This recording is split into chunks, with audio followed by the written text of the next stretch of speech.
$300 million. That is what one piece of malware cost a single shipping company in 10 days. The company was Maersk, the malware was NotPetya, and the date was June 27, 2017. But the real story isn't the money or the malware. It is the law that this attack forced the European Union to write. And if you work in financial crime, compliance, or anti-money laundering, that law just rewrote your job description and your personal liability. I want to walk you through how this happened, because the timeline matters. On June 27th, a routine accounting software update went out to Ukrainian businesses. It carried hidden code. Within minutes, that code was racing across the global internet. Within hours, it had crossed every continent. It hit Maersk through one infected computer in Odessa. One. That was all it needed. The malware encrypted everything it touched. Servers, laptops, phones, port logistics systems. Maersk handles 1/5 of global container trade. Inside 2 hours, 76 ports stopped operating. 600 offices went dark. 49,000 computers locked up. By the time engineers had rebuilt the network, the bill was at $300 million in lost revenue. But Maersk was just the headline. NotPetya caused $10 billion in global damage. Maersk, FedEx, Mondelez, Saint-Gobain, Reckitt Benckiser, all collateral damage from one piece of code. Across Brussels, lawmakers are watching this unfold in real time. The political will to act on cybersecurity hardens within months. The original NIS directive from 2016 had failed to prevent any of this. It covered too few firms, defined too few obligations, and gave each member state too much room to interpret the rules differently. Quick question for the compliance professionals watching. Have you mapped your firm's incident reporting timeline against NIS2 yet? What I found will probably change how you think about cyber risk for the rest of this decade. Here's what the EU concluded after NotPetya. Cybersecurity could no longer be treated as an information technology problem. It was now systemic. A single supply chain attack could take down hospitals, banks, ports, and power grids in different countries within the same hour. The original NIS directive only covered a narrow set of operators, and member states got to decide who was actually in scope. And on top of the narrow scope, every member state implemented the directive its own way. The same incident could trigger a fine in Berlin and a polite phone call in Athens. Member states transposed NIS1 with very different speeds, very different definitions, and very different penalties. The result was a patchwork that made cross-border enforcement almost impossible. So the EU drafted NIS2, Directive 2022/2555. It entered force on January 16, 2023. Member states were given until October 17, 2024, to transpose NIS2 into national law. That deadline came and went, and most countries missed it. As of early 2026, 21 of 27 member states have finally crossed the line. Here's the difference from NIS1. NIS2 doesn't ask member states to decide who is in scope. It tells them 18 sectors are now covered automatically. Energy, transport, banking, health, digital infrastructure, public administration, and many more. And of all the 18 sectors, banking and financial market infrastructure get the heaviest scrutiny because regulators see them as where the financial system itself can break.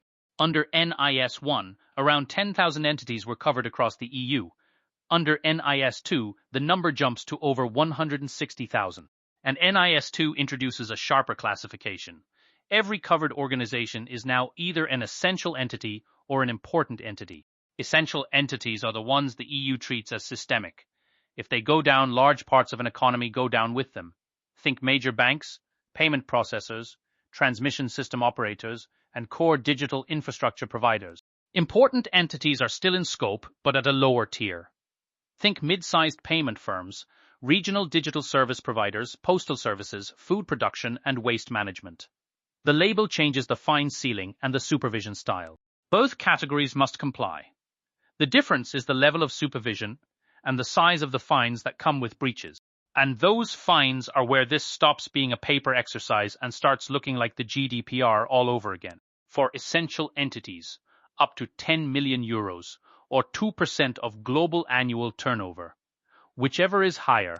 For important entities, up to 7 million euros, or 1.4% of global annual turnover, whichever is higher. If you work in compliance, you have already lived through GDPR. The fine structure of NIS2 is deliberately modeled on it. But here is where NIS2 goes further. The fines are not just on the company. Senior management can be held personally liable. Some member states have gone even further. They can ban an executive from holding management positions after repeated violation. That regulatory hammer is real, and it is already swinging across the EU. Compare it to GDPR's first wave of fines, and you get a clear preview of what NIS2 enforcement is going to look like. And it changes the conversation in every boardroom. Cybersecurity is no longer an information technology line item. It is a personal liability item. That sets the stakes. Now I want to walk you through how NIS2 actually expects you to operate, what it asks of your governance, and where it bites the hardest. Article 21 of the NIS2 directive lists the minimum cybersecurity risk management measures. Every covered entity has to implement them.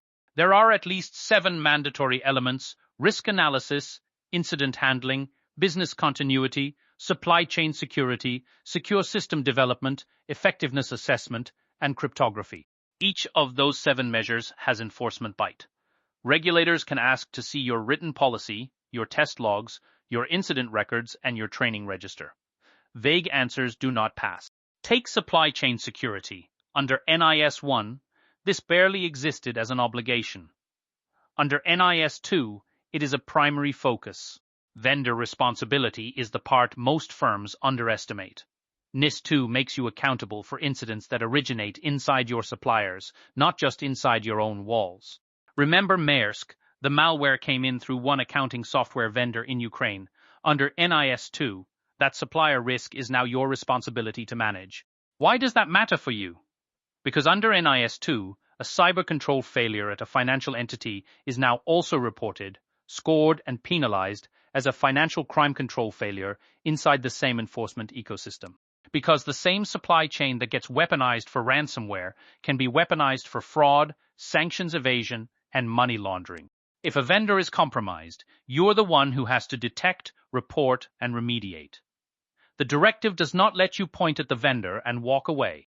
A compromised cloud provider can be the same vulnerability that exposes a customer due diligence file to a fraud ring. NIS2 understands this. That is why incident reporting under the directive is so much tighter than what came before. Compare that to the old NIS1 reporting regime. The deadlines were vague, the templates were inconsistent, and most member states rarely chased late or missing reports. Under NIS2, that loophole is closed. Under NIS2, the clock starts the moment you become aware of a significant incident, and the deadlines are non-negotiable. 24 hours. That is how long you have to send an early warning to your competent authority or your national CSIRT. 72 hours. That is how long you have to deliver a follow-up notification with severity, impact, and an initial assessment. 1 month. That is how long you have to file the final report with full root cause analysis and mitigation measures. If you operate in financial services, those deadlines should already feel familiar. Because DORA, the Digital Operational Resilience Act, runs in parallel. DORA applies to banks, insurers, investment firms, payment institutions, and crypto asset service providers. It has been in full force since January 17, 2025. And DORA's incident reporting deadline is tighter than NIS2. Initial notification within 4 hours of classifying an incident as major. Here is where it gets complicated. DORA acts as lex specialis for financial entities. Where DORA is stricter, DORA wins. But where NIS2 covers something DORA does not, NIS2 still applies. You cannot pick. You have to comply with both regimes simultaneously. And that is before we add the GDPR layer. If a cyber incident also exposes personal data, you trigger a third reporting obligation entirely. 72 hours under GDPR, 24 under NIS2, 4 under DORA. All 3 clocks running at the same time during one incident. For a financial crime team in the middle of a ransomware investigation, that is a logistical nightmare without a clear playbook. That governance pivot is what reshapes day-to-day work. Cyber matters get pushed to the same level as audit findings and conduct issues with the same paper trail and the same board attention. Article 20 of NIS2 is short, but the implications are significant. Management bodies must approve cybersecurity risk management measures. That puts a structural oversight burden on the board. Cyber risk is no longer something the Chief Information Security Officer reports up about once a quarter. It sits next to credit risk and conduct risk in the same governance pack. This is the same governance shift you saw under GDPR, but it goes further, because NIS2 also mandates ongoing cybersecurity training. Members of management bodies must follow regular cybersecurity training. They must offer similar training to their staff. This is now law. And the supervisory powers are real. National authorities can request information, audit you, conduct on-site inspections, and issue binding instruction. In severe cases, they can designate a monitoring officer to sit inside your organization, or temporarily suspend your authorization to operate. This pattern is going to feel very familiar if you work in financial crime. Personal liability, mandatory training, large fines, and supervisory officers walking the floor. The architecture is borrowed almost directly from anti-money laundering supervision. I would love to hear from the compliance and anti-money laundering teams watching this. Drop a comment with the cybersecurity gap that worries you most under NIS2. Because what I'm hearing from financial crime professionals across Europe is that the gaps are not where most boards think they are. The most underestimated risk. Vendor concentration. Most banks rely on a small number of cloud providers and software vendors. If one of those vendors is compromised, NIS2 holds the bank accountable for the supply chain risk that they should have managed. The second most underestimated risk, backup integrity. NIS2 expects entities to maintain backups that are immutable and recoverable under attack. Maersk only survived NotPetya because of one server in Ghana that happened to be offline during the attack. One single server. If your backups are network connected and writable, an attacker who reaches your environment can encrypt them along with everything else. Under NIS2, that is a non-compliant configuration, and if it leads to an incident, it is also evidence of negligence. The third underestimated risk, cross-border coordination. NIS2 created EU Cyclone, the bloc's cyber crisis liaison network for major incidents. If a major incident hits multiple member states, EU Cyclone coordinates the response. Your incident report flows up the chain quickly, and EU Cyclone ensures information flows fast across the EU during major cyber crises. So a regulator in The Hague is hearing about your incident from another regulator in Madrid before you have even closed the ticket. And here is where 2026 enforcement starts to bite. As of March, 21 of 27 member states have transposed NIS2. Germany finalized its implementation in December 2025. Sweden's Cybersecurity Act took effect in January 2026. Belgium has been live since October 2024. Their registration deadline passed in March 2025. Late registrants were already in violation. France opened investigations into 14 entities in early 2026 across healthcare and digital infrastructure for inadequate governance and missing reporting mechanisms. First administrative penalties were issued in the first quarter of 2026. The window for preparation is closing fast. I have put together the full breakdown of NIS2 obligations and the DORA overlap, including the source documents from the directive itself, on davinscidiligence.com. Link is in the description below. If you prefer to listen to investigations like this one on the go, the full episode is on the Da Vinci Diligence Spotify podcast. Now, I want to close on something that matters most for you in financial crime. NIS2 is not just a cybersecurity rule.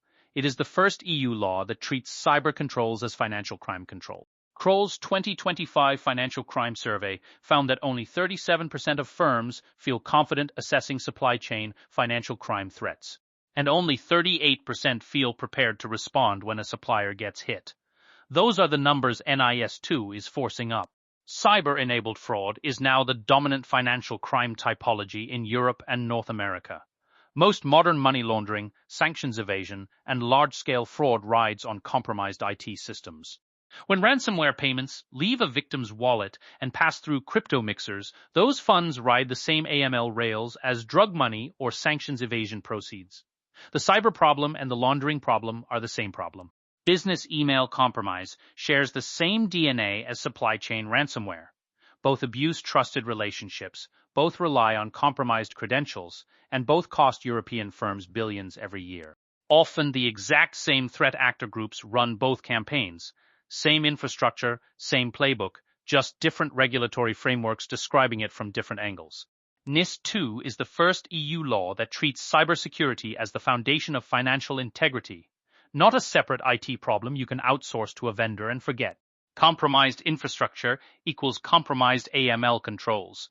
If your transaction monitoring system or sanction screening tool is sitting on a compromised network, every alert it generates and every alert it misses is suspect.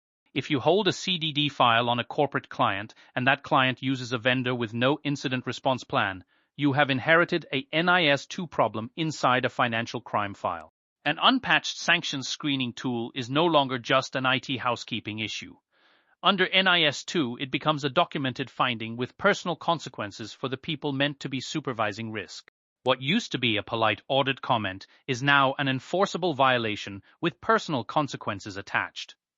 The same finding from 2023 is a different beast under NIS2. So what should you actually do in the next 90 days? I want to give you 3 concrete steps you can start on tomorrow. Step 1. Run a NIS2 scoping assessment for every entity you supervise. Are they essential, important, or out of scope, and in which member state the answer changes the entire compliance picture? Step 2. Map your incident response plan against the NIS2 timeline. 24-hour early warning, 72-hour notification, 1-month final report. If you cannot meet all 3, you have a gap to close right now. Step 3. Audit your direct suppliers and demand written demonstrations of their incident response capability. Not certifications, not glossy brochures, actual documented responses. And one warning, do not accept clean audits as proof. Maersk's accounting software vendor passed every audit it was given. Then it shipped malware to one of the largest logistics firms on Earth. And remember, DORA compliance is not the same as NIS2 compliance. They overlap, they are not equal. Know which one applies to which part of your firm before the regulator does. There is no NIS3 on the table yet. The framework will keep evolving through delegated acts and technical standards from ENISA.